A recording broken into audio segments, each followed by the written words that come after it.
Celtics post-game live. Chris Mannix, Eddie House, Amina Smith here with you. The Pacers beat the Celtics in the quarterfinal of the in-season tournament, 122-112. A playoff feel, high energy, high intensity out there in Indiana as well. Mannix, what did this quarterfinal deliver for fans? A loss for the Celtics? Yeah. But, again, it validated the existence of the in-season tournament because this did feel like a playoff game. It did feel like there was a lot on the line. Indiana clearly played with a little bit more energy. And it's disappointing for Boston because they go into the locker room up 7, 12-2 run to end the second quarter. And it has been the case all season long. They just collapsed in the third quarter. I mean, the Celtics net rating is 17th in the NBA in the third quarter. They're 29th in offensive efficiency in that period. This has become a big problem for the Celtics. The Pacers were able to seize a lead in that third quarter. They never really looked back. Eddie, I can't help but to think about the first time these two teams met at the beginning of the season when the Celtics put up 155 points. Eddie, it felt personal tonight between these two teams. Well, you know what? I won't say that it was like personal, but I know they understood what was on the line, right? Whatever happened the last game was the last game. And believe you me, if it wasn't the 500 in-season tournament, this would not have the same energy. The game wouldn't have felt like how it felt us watching it. It would have been one of those games in December. They beat them by 50 last time. You go in there and everybody's dragging. It was competition. And so salute, salute to the league for being able to recognize that, hey, make these games relevant, make them something that people are going to want to buy into because of the court. Number one, is going to make it look different. But then the players have bought in, number two, because look how hard they were playing. And we talk about the third quarter. Third quarter, most of the time, if you look at these championship teams, the third quarter is where they dominate and they win those third quarters. That's kind of been our Achilles heel. Turnover has been a problem. I said in the pregame, defense, right? Defense. We got to establish a defensive identity. You got 7 guys in double figures. I mean, the Pacers pretty much was having it their way all night. And so when you look at that, 17 turnovers, you're going to lose a basketball game that way. But you got to, man, Halliburton off the charts tonight, man. He's a supreme baller. And if people don't know about him, if the Boston fans don't know about him, they know about him tonight. He's somebody to watch because he is very entertaining basketball player and he knows how to play the game. You could tell the Pacers, they definitely wanted to win this matchup and advance to that semifinal round. Let's take a look at how it went down in that fourth quarter for this Celtics team. All tied up at 105 points right here, and Tyrese Halliburton with the 3 also gets the foul from Jaylen Brown. Tyrese Halliburton was on fire tonight, 26 points, 10 rebounds, and 13 assists for him in this matchup. His first career triple-double. Then on the next play right here, Jason Tatum, he misses the 3. The Celtics only down by 4 points here. And Mannix, what did you like or maybe dislike about this sequence and Jason Tatum taking that shot? Well, I didn't like the shot selection at all from the Celtics in that fourth quarter. I thought they got a little bit too three-point happy. They had more than 50 points in the paint in this game, and they just sort of abandoned some of those paint drives in favor of distance shots, and I thought that cost them late in the game. Also, former Celtic Aaron Nesmith with a dunk made it 114-105.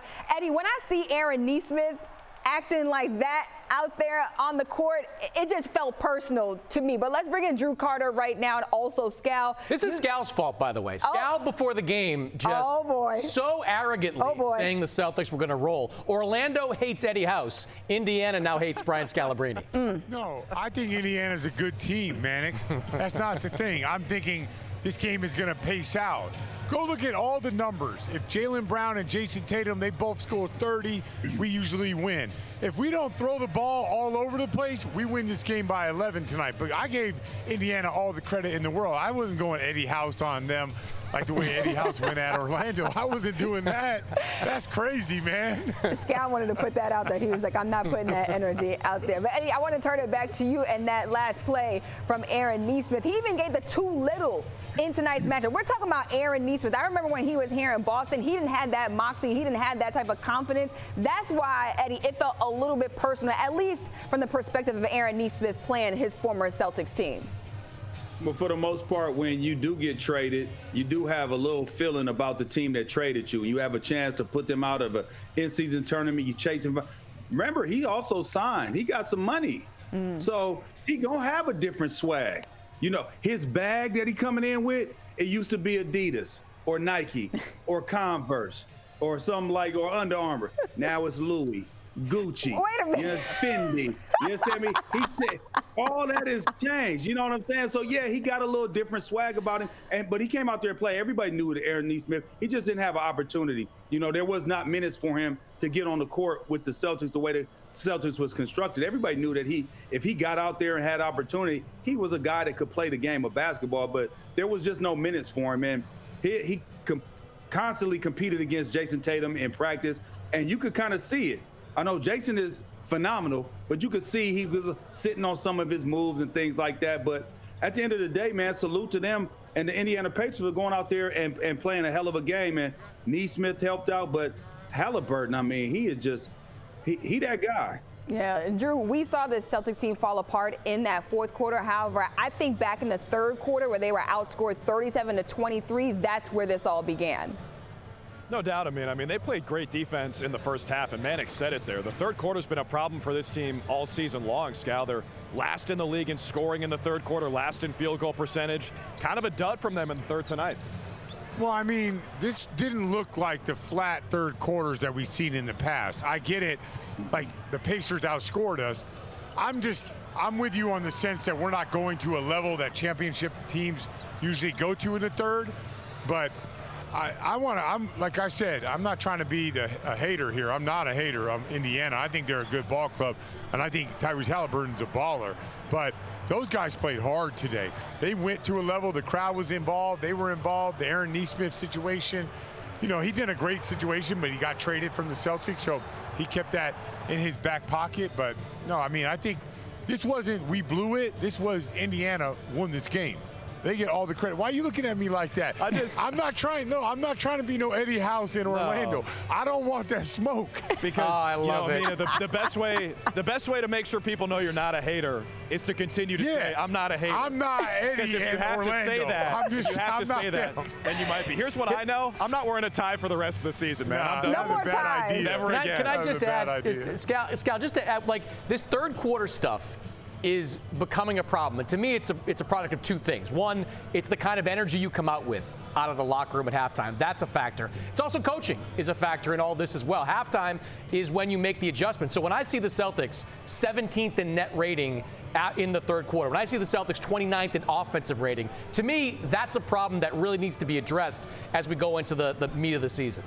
But Mannix, a lot of time we're walking into halftime up 25. So, like, you have to take that into account. When you start to strip away, now listen, I'm not saying it's not a problem.